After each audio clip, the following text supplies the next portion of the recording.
Jujur saya tidak ingin kehilangan kewarganegaraan saya, karena kewarganegaraan Republik Indonesia bagi saya segala-galanya dan tidak akan pernah ternilai harganya. Dan dia kan statusnya sudah bukan lagi aktif ya sebagai prajurit TNI, ya kita ikut arahan pimpinan saja. Karena saat ini kan aktivitasnya terlibat dalam konflik di antara Rusia dan Ukraina. Gitu. Oke, lanjut kabar yang cukup hardang. Jadi baru-baru ini kalian pasti sudah tahu nih bos, lagi heboh-hebohnya ya kan? Mantan marinir TNI Angkatan Laut yang jadi tentara bayaran Rusia kini kabarnya merengek minta dipulangkan ke Indonesia. Nah, terkait hal ini pihak-pihak yang berkepentingan di Indonesia pun sudah angkat bicara bos. Mulai dari Kemlu, TNI Angkatan Laut bahkan sampai Kemhan RI. Nah, bagaimanakah pernyataan mereka? Apakah mereka bakal menerima kembali Mas Satria ini? Setelah ini kita kupas bos. Kemudian Kemhan RI juga baru-baru ini buka suara terkait pembangunan kapal selam Skorpen.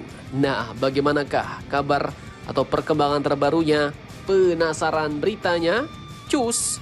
Mari kilas, mari kita ulas berita lengkapnya satu per satu bosku. Oke, jadi baru-baru ini heboh bos. Mantan personel Korps Marinir TNI Angkatan Laut yaitu Satria Artakumbara yang bergabung jadi tentara bayaran Rusia kini akhirnya menyesal dan menyatakan pengen balik ke Indonesia. Bahkan ia pun memohon kepada pemerintah untuk dipulangkan lagi ke Indonesia sambil menangis katanya bos. Nah loh, jadi ya Mas Satria ini sempat jadi bagian dari keluarga besar TNI Angkatan Laut bos. Tapi kemudian diberhentikan secara tidak hormat alias dipecat. Bukan karena malas apel pagi, tapi karena melakukan desersi sejak tanggal 13 Juni 2022 lalu. Dan dalam dunia militer ya itu sama aja seperti ninggalin pasukan lo waktu lagi perang. Dosa besar bosku. Nah, setelah kabur dari barisan, Satria pun muncul bukan di warteg atau pelatihan bela negara tapi malah muncul di TikTok. Bahkan dulu ia sempat bangga dan membela diri, apa salahnya mencari nafkah di negara orang katanya. Ya jelas salah om, lo udah bagus-bagus jadi marinir ya kan, malah kabur. Dan amsyongnya jadi tentara bayaran negara lain pula ya kan. Namun kini ceritanya kebalikan pula. Beliau muncul lagi di TikTok dan langsung kirim pesan ke Pak Prabowo, Mas Gibran, bahkan ke Pak Menlu Sugiono bahwa dia mengaku menyesal, minta maaf dan memohon agar dipulangkan ke Indonesia. Bahkan yang lebih dalam, Mas Satria juga berharap agar pemerintah bersedia membantunya memutus kontrak dengan Kementerian Pertahanan Rusia dan memberinya kesempatan kedua untuk kembali menjadi bagian dari bangsa Indonesia. Dia juga cerita kalau alasan dia ke Rusia itu buat nyari nafkah bos. Katanya sih niat awalnya bukan jadi tentara bayaran. Tapi ya namanya juga kontrak dengan Kementerian Pertahanan Rusia. Masa iya buat jadi tukang salju ya kan? Nah, kini lantas pertanyaannya bagaimanakah tanggapan dari pihak-pihak Indonesia? Seperti dari Kemlu RI, TNI dan Kemhan RI.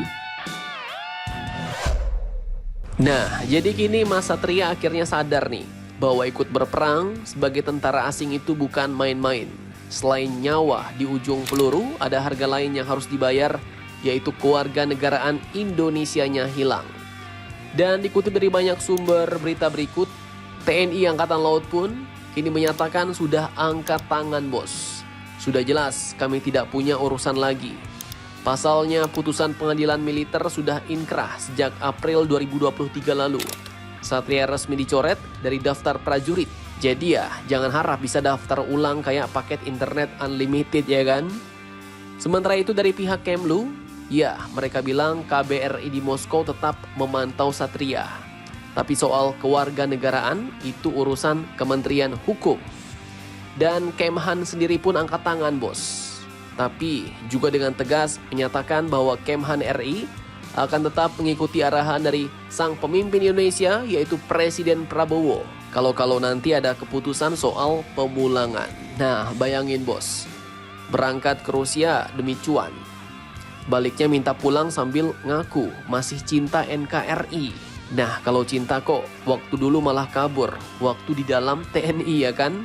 Ibarat kata kayak mantan bilang sayang tapi pas kita susah dulu kok malah kabur ke pelukan tetangga.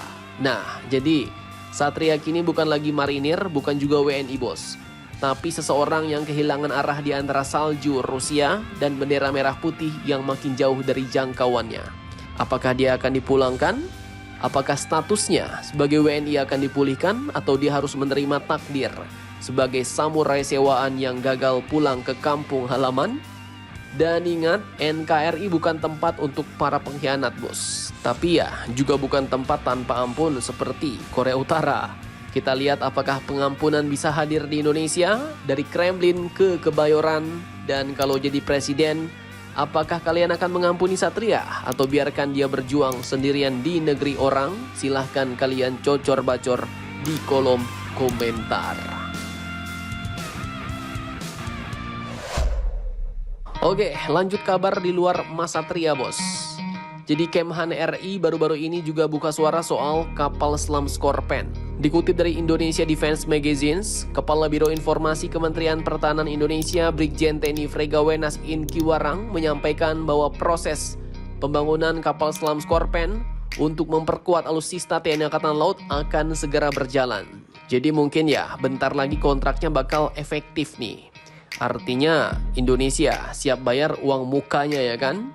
Dan rencananya memang akan dibangun di galangan kapal PT PAL Surabaya yang kini kabarnya lagi disiapkan untuk proses pembangunan. Beliau pun mengatakan yang jelas kalau sudah kontrak efektif itu pembangunan akan berjalan.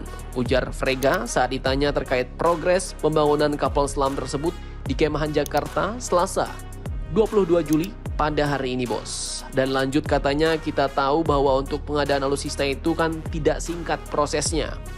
Apa yang dijalankan itu adalah komitmen dari kontrak efektif yang sudah dimulai di periode dahulu. Dan lebih lanjut ia berharap transfer of teknologi juga dapat diwujudkan guna mendorong kemandirian industri pertahanan dalam negeri. PT PAL dalam hal ini tengah mempersiapkan fasilitas modern guna mempercepat pembangunan kapal selam tersebut. Nah, kalau terkait transfer teknologi ini, admin juga yakin ya ada hubungannya dengan berita kemarin ya kan, di mana Naval Group mendirikan anak perusahaan baru di Indonesia, yaitu PT Naval Group Nusantara. Jadi mungkin para ahli-ahlinya dari Prancis akan berkantor di situ bos. Jadi konsultan proyek ya kan. Dan pertanyaannya, kapankah kontrak efektif Skorpen akan diteken? Mari kita tunggu saja kelanjutannya bos. Jadi bagaimana menurut kalian tentang hal ini? Jangan lupa komentar. Tetaplah kalian barbar dan jangan santuy terus. Demi Indonesia tangguh, salam Indomax Indo Magazines.